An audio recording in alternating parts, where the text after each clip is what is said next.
The cart was very comfortable. Its interior was approximately twice as spacious as a regular carriage, and it was equipped with soft upholstery that allowed for comfort and deep sleep at any time. But on Presepe's face, the worry was quite evident. Is it really right to do this? Tell him to give me time to say hello. In the end, everything went according to His Majesty's will, so he could at least allow it, right? Dietrich fulfilled Precipice's plea, but throughout the ride home, she could not find the right words to say to Fenrik. She knew his background well, having heard about him again and again. I knew how hard it was for him to get into this position.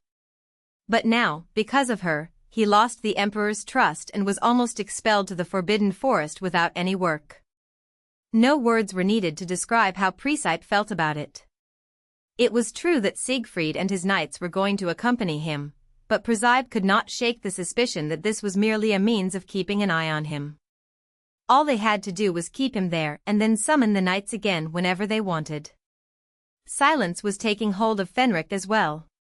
He remained deep in thought the whole way, making it difficult for Presepe to speak first. In the end, after exhausting herself, she could barely utter a few words when they arrived at Fenrik's palace. "I'm sorry, Duke." She was honest. "I felt bad about everything." She had promised herself never to say words of apology or gratitude again, but this was not the time to keep that promise. But Fenrik looked at her as if her words did not make sense and asked her again, "Did you do something that requires an apology from me without my knowledge?" "No, but because of me, you ended up going to the Forbidden Forest. They call it going out to war, but in reality it is nothing but a banishment. Moreover, you saw how the Emperor was behaving. That crazy Ivan. I mean, the chief magician must have said something strange to him for sure." Then, Fenrik smiled. Then he replied with a response that was not easy to understand.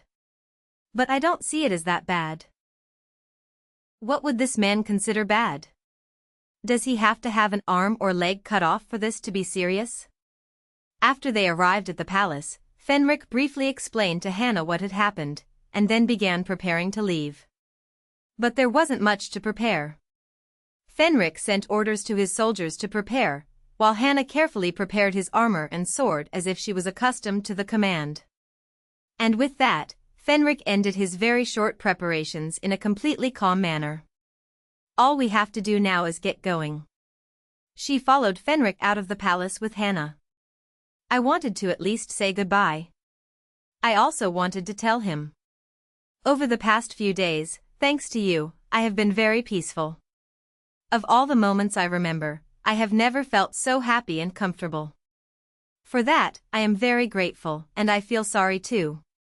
But before I could catch Fenrik, a carriage suddenly arrived. The huge cart I'm riding now. You look at the cart in amazement. Do you not like it? Whether I like it or not, does it really matter? I also wasn't looking at her with surprise for that reason. No, it's not like that, but since it's a military trip, I thought you'd be going on a horse. I'll go on a horse. What? So, why was this carriage sent? Is this carriage intended to take me to the Imperial Palace? Duke Fenrik's last caring gesture towards me. I knew we would part, but seeing the carriage that would take me to the palace made my spirit suddenly sink.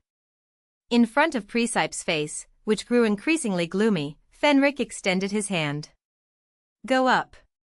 So fast. But I haven't even been able to say goodbye properly yet. I know you're tired, but given the current situation, there's no other choice. While Presepe was biting her lip, Fenrik said something she didn't expect at all. It's better for you to get some sleep during the flight. I'll be on my horse, and we'll go together, so don't worry. Together? Does this mean that he will accompany me to the palace? But Dietrich's guard is supposed to accompany me. You said that before, didn't you? That you were longing to see the outside world. We also talked about this, that when things stabilize a little, we can go anywhere you want. Not necessarily the capital, but somewhere else, with me. Duke? Of course, things haven't settled yet, but everything can't be perfect all the time. I kept the promise that I will protect you. You said you would trust me, but it seems that was just talk. She wasn't expecting this development at all. But she wanted to go with him. Not only because there is a possibility that the Forbidden Forest contains a clue about the true hero of the novel. And not just because she didn't want to return to the palace. Dietrich, Ivan, and Siegfried, the people who always tied her down and made her life bitter. She didn't want to be with them anymore. Even if she didn't live in the comfortable palace, even if there was no Hannah to serve, even if life became more difficult.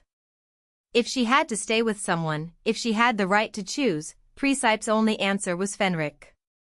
Finally, she reached out and took Fenrik's large, warm hand. Then she climbed into the carriage without hesitation. Huh.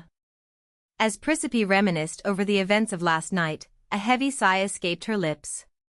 No, well, I already did it, but is it really acceptable for this to happen? When did she feel so guilty that the Duke was in this situation because of me? But in the end, I didn't get him into a bigger problem? Since morning had come some time ago, Dietrich had no doubt heard the news by now. He would be told that he came to get me only to discover that I had completely run away. Of course, for Presepe, this was a valuable opportunity. If it wasn't now, I would never have been able to visit the Forbidden Forest.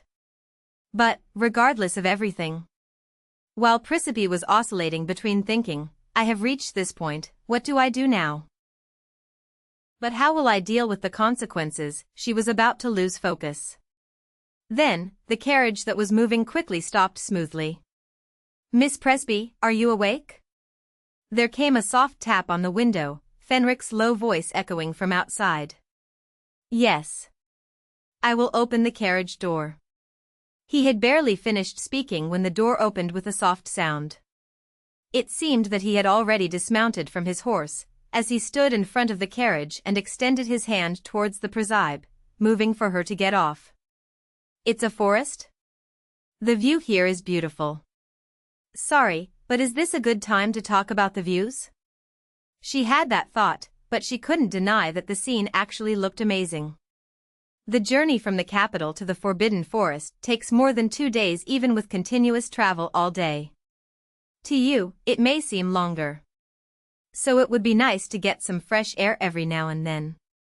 Logically speaking, he was correct. My soldiers are traveling separately, except for a few of them guarding the carriage here, so you can relax. As was the case in the palace, Fenrik was still very quiet. He smiled at her calmly, then looked at the soldiers surrounding the vehicle, motioning for them to remain in their positions. Hold my arm, even if we haven't gone deep into the forest yet, it's still a forest after all, and you might get hurt. Then, walking with calm steps, he began to lead her gently, as if directing her.